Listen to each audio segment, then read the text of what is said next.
Hey, ESGNet Nation, and welcome back to another episode of Rooted in Austin. This is episode number 6, and today we are going to wrap up the preseason tournament that we were in, and it was a good one. We had a lot of fun there. You see Rodney there, the assistant leader there for us in that tournament. Mostly MLS. There was one Mexican La Liga team in there. But for the most part here, we did a great job. We swept everyone in our group, Toronto, Houston, and Real Salt Lake. Of course, we played Toronto twice in this tournament, both in the very first game of this tournament, and then we met them up in the championship game for the Invitational Cup here. And of course, won, most importantly, won some money that we need to help our, fund our club and help us, buy and sell and trade players. So it was a good tournament. Did a great job there. We won against Toronto 3-1. Then we took on Houston in the next game 5-2. And then we had a really nice game. Almost came out to be a shutout, 7-1 against Real Salt Lake. They scored one there in the second half, and for the most part, our guys were dominant. And it was nice. We picked up where we kind of left off there in the season, and hopefully now that we'll have about a month or so off before we start the MLS season. Hopefully our boys can stay training and get better. I've been working on training. You'll see we'll flash forward through this video here today quite a bit.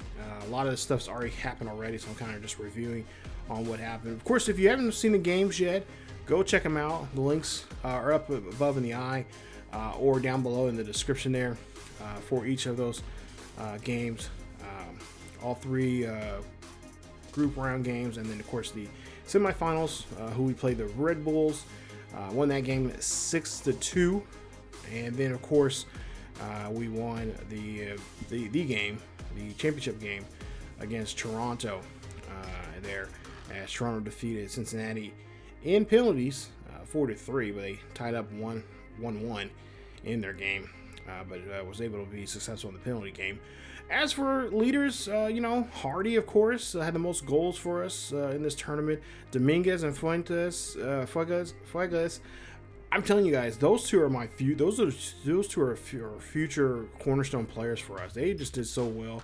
Gilliman, he's our future, young striker that we're working on. He's doing very well. He's been trained very well. Gallagher, of course, Reds, and then of course Pereira doing well as well. They had 2 goals apiece in this tournament. But yeah, they were just very just solid in this tournament.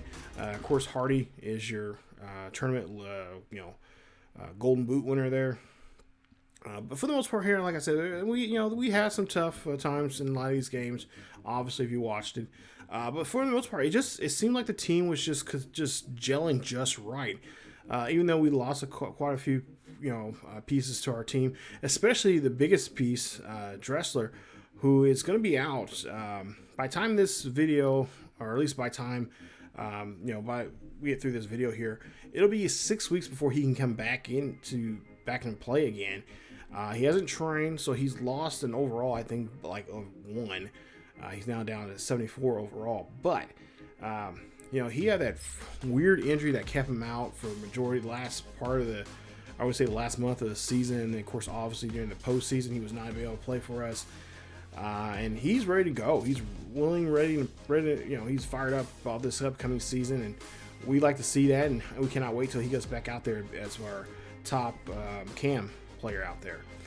There you see the board telling us how much money we won in the tournament there. So that's gonna be nice to our transfer budget. Like I said, we're not gonna you'll see here in a bit. We brought in 2 players to help us out. One of which helped us out during the tournament. Young man from Switzerland that we brought in. There you see Dominguez. He had suffered a shoulder injury in one of those games, and they said he was going to be out for 2 months. Well, he's I will say, when you see the end of this video here, he will be returning. He'll be back in time for the US Open Cup. So Yeah, it was scary when I seen that pop up. I'm like, oh no, like we cannot have more guys getting hurt, because then we're like, it's like, okay, we're really gonna have to really use our youth players, and some of our youth players are making some really good strides here. But there you see the young man. I'm not gonna even say his name because I'm not gonna butcher it. But he is from Switzerland. We brought him in, and we went ahead and bought him. Great player. He's going to be a great center back for us. Not to mention he can play right back as well. So we have a nice right back player to help us out. 20 years of age. I looked up online his potential on a database, and he has a very nice potential. Let's say it's near 80. So we're going to have him on our team for quite some time. He is definitely MLS. I think he's like a low, like he's a high, like a high 70, but like a low 80. So just perfect for us for the MLS to play, play wise. So that's gonna be very helpful. And then of course we brought in this gentleman here, 26 years of age, Victor from Brazil, and of course he is definitely one of our designated players. You get 3 of them in the MLS. He is one of our 3, I believe. Yeah, he's making about 14K in wages. I think he's one of, I think we have now officially 3 players now who make over 10K, who are considered as designated players. So that's helpful for us. Of course, we did move some guys around here. Take a look here. This is not the final starting 11, but this is what the starting 11 will look like possibly for opening day. And for the U.S. Open Cup, who will be playing against, I believe it's FC Cincinnati, who will be playing it'll be the second round of that. And you guys will of course, that'd be one of the, actually the first 4 games of the next episode you guys will see here on the channel. But take a look there. We moved some guys around there. You see Dressler, of course, Dominguez at this point, at least in this part of the video here, he is still hurt, but eventually we do put him back in the starting 11 there. And of course you see some substitutions as well. Baker's doing very well in our other cam that we brought in as a youth academy player, and then of course several others are just exploding, just doing very well in in their training, and just putting up some really good numbers, getting +3s, +5s from time to time. So we did a good job there recruiting some of these players there as well. Of course, we got some of the youth academy players that are doing very well as for our team, that we can possibly maybe trade, use as bait. We're trying to bring in a big name. I'm not gonna say we're not gonna bring any like crazy names like a Ronaldo or anything like that, but someone that is MLS worthy. Somebody maybe from the Premier League that is kind of a bench warmer, doesn't get to play too much, but is good enough to, he's decent enough to make it into the Premier League, but even better in the MLS. So yeah, we're gonna bring in guys like that, possibly if we need to in the future. There you see his contract, the young man from Switzerland, 5-year contract. There you see in wages there. He is going to be a critical first team player. Right now we got 2 scouts actually in Brazil and Argentina, if I'm not mistaken, are going out and looking for backs of any kind, mainly center backs. There you see we got a few of them on this list here. A couple of them are from we do have 1 scout in Europe, mainly in England and Scotland. And speaking of that, here's one of them there for Youth Academy, actually, scouts here. There you see one of the players that we've scouted here. He has a pretty nice potential. You kind of want to see that potential 90 or higher. So we went ahead, and I believe we've signed him to our team. So he's part of our team now. Shane McGee is another player that had a 90 plus overall or potential there. Overall, it's kind of a little low. I kind of noticed that if they're somewhere around that 50, they're pretty good. It means they're somewhere at some point though once you see their true potential, it should settle somewhere nowhere below 80. I've noticed here playing this game quite a bit. So so far we're doing pretty good here. So, and of course you see a lot of these players here. We got a lot of 50s, high 50s, mid 50s there. So we got a pretty good team that we're putting together here. Some future players that we can possibly be on our team here next season, or maybe somewhere down the line that we'll have to use them as collateral for somebody that we want to bring in, like an aging player like a aging Ronaldo that still wants to play and it can still do something for our team and boost the morale and stuff like that. One thing about this game I wish it did have was something like what Madden has right now is like a mentorship thing. I don't know if it's on the newer game or not, but that would be something. If it's not on the newer game, that's something I think they need, put in some kind of some form of it in the future games. I know EA is going through this change right now with FIFA because they'll no longer have the FIFA brand anymore here after I think next year or so. But that's something they could, future whoever's going to make the next FIFA games. I think FIFA is supposed to be making a game themselves at some point. That's something they can probably work on, like a mentorship program where you can have a mentor help you out and help you give you a boost in your abilities and stuff like that. But you see Patrick Cunningham, he's always been bringing some great guys here. We have him down there in Brazil. He's looking at a couple players right now. I have some of these players here myself. And then you see Correa. He's a great player there. So we got to do some changing around here. I was looking at Stefan's numbers there, and yeah, he's a 48. I'm like, ugh. But his potential's high. But I've seen this before. And look, if you take a look at some of the other guys there that have the same kind of numbers, yeah, they're either mid 70s, maybe low 80s, and it's like, he may not be around here for too long here. So I decided, even though we did sign him, we're gonna go ahead and release him, and we're gonna bring the young man from Brazil up. So take a look here, just some of the players here. We were at this point I was kind of looking around like, okay, who could we let go? Who's somebody that that right now they just haven't been, numbers wise, they haven't been, they haven't really improved since then. They've kind of been stagnant, and not their overalls haven't really jumped too much here. There's several that have been doing really, really well. Some of them, for the most part, here. I mean, if we can get another 2 more months in the season, I can see them easily being in the MLS and starting for us. And if that happens, then we'll have to make some changes with some of our older players. I don't want to move a whole bunch of older players out and try to bring a bunch of new players in, because we are trying to now, even though last year was kind of a fluke that we won the MLS championship, this year I'm hoping that we can be a playoff team. I'm not saying we're going to win the MLS championship, but we should be a decent team here with the team that we have. And what I feel like the strides they've made here, if you've seen the games, what they can do and what they did during last year's regular season and of course postseason.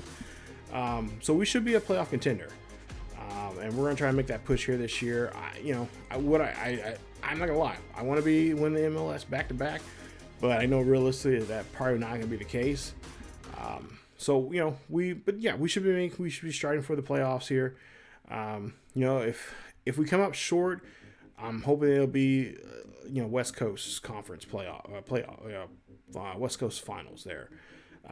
You got teams like Portland, Seattle, and of course my favorite, LAFC. I love them. We definitely have to just make strides to play well against them, and make sure we do well against them when we have to. Of course, Sporting Kansas City as well. That's my hometown team in real life.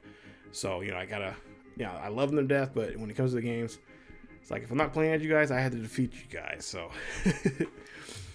we're gonna make some changes here as we go along here. So if players not playing really well, I get too much whining about playing times like that, or if there's a legitimate guy like there's a guy that wants to play, he's been doing really well, he's training wise and everything, I may stick him in there to come in for a game or two and see what he can do and kind of just move stuff around. So I have like several different sheets that I'm going to be using, kind of rotating around. So when we have those games that are we have 3 games a week, a game on Monday, a game on Wednesday, and a game on Friday or Saturday, and we have to rotate heavily.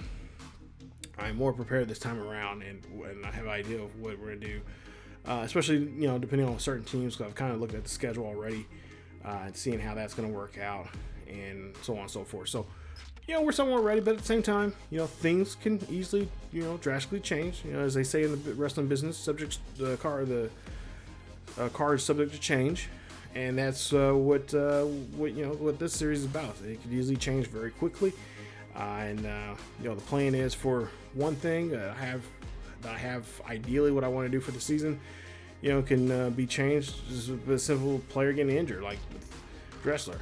That happened, and I had to scramble and move guys around, and we were lucky enough we were able to find guys that were good enough to kind of shadow some things. But of course, the biggest thing was our backfield. Our backfield was horrible, especially our center backs, and so that's why we had to get rid of those guys and let those guys go, and or either send them off somewhere else, or just simply release them, because it was not planned at part of what Coach Morales wants them to play at. So that's always the case. That's always a possibility, and we're gonna try to make sure we try to achieve what we can and do what we have. But yeah, for the most part here, like I said, this is gonna be season 2 is gonna be a fun season. We're gonna try to get through it quite a bit. I think if I think about it here, there's at least 5 or 6 games a month. So if I play, depending on, and especially who they are, there's going to be some simming, so there will be quite some sims. But I know teams like a lot of the West Coast teams, like the ones I mentioned already: Seattle, Portland, LAFC, St. Louis, or Kansas City. A lot of the West Coast teams I am going to have to play. Just a simple fact, because this is my ego. I cannot let that go. Especially LAFC, they just pissed me off way too much last season with some of the games and how they turned out. Even though we won and we were winning in ball games, but just the way how we had to win those games, it just really pissed me off. Just the way. Just the way they were just not getting, they were getting all the good calls, and we were just getting slop. So, that's definitely something that I'm going to try to do. So, I do have a schedule out where we're going to show at least 3, maybe 4, no more than 4 games an episode. We will play all the Cup games here in this series as well. So, there's not many U.S. Cup games, but we will play all those. And then once we get further down the line, depending on who's where on the totem pole in our division, or I should say our conference, and of course in the Eastern Conference there, then I'm just like, you know what, screw it, let's just sim it. So, but we should have a good team here. Like I said, the only concern I have right now for this season, as you take a look at here, we just moved some more guys around. We're moving. If you're not paying attention here, we are just moving some youth academy players around here. That we've signed, and I'll talk more about them coming up in a later video. But there you see we have 2 players, Wood and Matthews. They're both going to be going bye-bye, as we have put them on loan. A lot of these youth academy players that we're going to be bringing up, and the ones that a lot of the youthful players, that a lot of the 16, 17, and even 18-year-olds, I'm going to really strive to get a chance to get them to play somewhere else. So we are going to put them, for the most part here, not all of them, but some of them, especially the ones that are not going to be in the, starting 11 or in the substitutions there. But the ones that are just kind of sitting around on the reserves, those are the ones I'm really, I've written down several names, and we're going to try to get them a chance to play outside of MLS. So doesn't matter where, we're just going to say, we're going to do a 1-year deal, or maybe even a 2-year deal if they need some more extra development, and let them play. We're not going to do loan to buy. I'm going to try to get away from that, because a lot of times I've noticed a lot of those players, like Cameron Wood here, he was offered a loan to buy several times, and he refused. Now he finally accepted the on loan, and that was fine with him and his agent. So I think that's what I'm going to try to do more so this with these guys here. But there you see, here's some of the transfer listed that I put out there right now for some of the players. And like I said, there's a lot of not too many people are over the age of 18. For the most part, there's a few up there on that top of that list there, but for the most part here, a lot of them are under 18.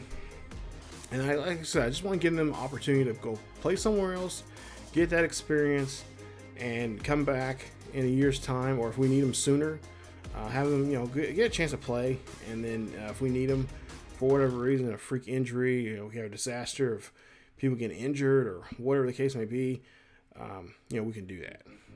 We can call them back and say, hey, we need you back here. We need you to do this for our team and be a part of our squad. So, and of course, the transfer window is closed because it was in the month of February the transfer window was, or the month of January the transfer window is open. And of course, in this course of this video, we're getting close to April and the first game of the season, which will kick off with the U.S. Open. So the U.S. Open Cup, of course, there you see the second round. Colorado taking on Houston, Minnesota taking on Orlando, Salt Lake City taking on Atlanta. Atlanta, surprisingly enough, we play them at the end of the year, and we have a player there. If you guys remember, one of our players was sold to them, so we'll see him towards the end of the season, hopefully. Seattle taking on San Jose, and of course, we're taking on FC Cincinnati. So this is going to be a good game. I cannot wait. We won the U.S. Open for the first time in club history. And we're going to try to see if we can, again, try to run it back and try to do it all over again. And, of course, or to do that, we have to start here. We're going to start with Cincinnati. So we're going to be on the road in Cincinnati for that game. Should be a good one. And I cannot wait to start Season 2. It's been a lot of fun. And hopefully you guys have been enjoying the series with Miles Marvel. He'll, of course, come back very soon. Of the course of once we get through, halfway through this series of this season of Season 2, we'll bring him back. But hopefully you guys have enjoyed him over there. It's been a lot of fun playing that as well. But I'm trying something different here on the channel, trying to rotate series because it gets a little I feel like it's been a little stagnant for me and for you guys. So it's a nice way to change things up. Of course, trying to add baseball to the mix, and of course getting back into Madden as well. A lot of things going on this channel, and of course a lot of things going on the second channel as well, as we're going to get back into the series as well that's on this same game, which is the Manchester United series. So that's it for me, you guys. If you guys have enjoyed this episode, thank you guys so much for watching. Stay tuned for more here on the channel as we get ready for Season 2 of Austin FC here on ESGNet. But again, thank you guys for watching. Leave a like if you enjoyed the episode. Of course, if you're new to the channel, hit that subscribe button to subscribe to the channel. It's free. You don't have to pay for anything. As well, hit that bell notification so you guys can be notified of this series and other series that happen to drop here on the channel. And of course, don't forget to follow us on our second channel over on ESGNet plus LP. And so, like I said, we do have a nice little series over there. It's called Mission Redemption with Manchester United. Go check it out. There's a link up above in the eye or down below in the description for that series. You guys can go check out that series. It's been a lot of fun playing that, and we're trying to get that series back up and going again. And of course, check out our social media and follow us over on Twitch. We do live stream over there on the weekends from time to time with not just sports games but other games as well. So again, thank you guys so much for watching. Stay tuned for more here on the channel. As always, keep yourselves healthy, and I will see you guys next time.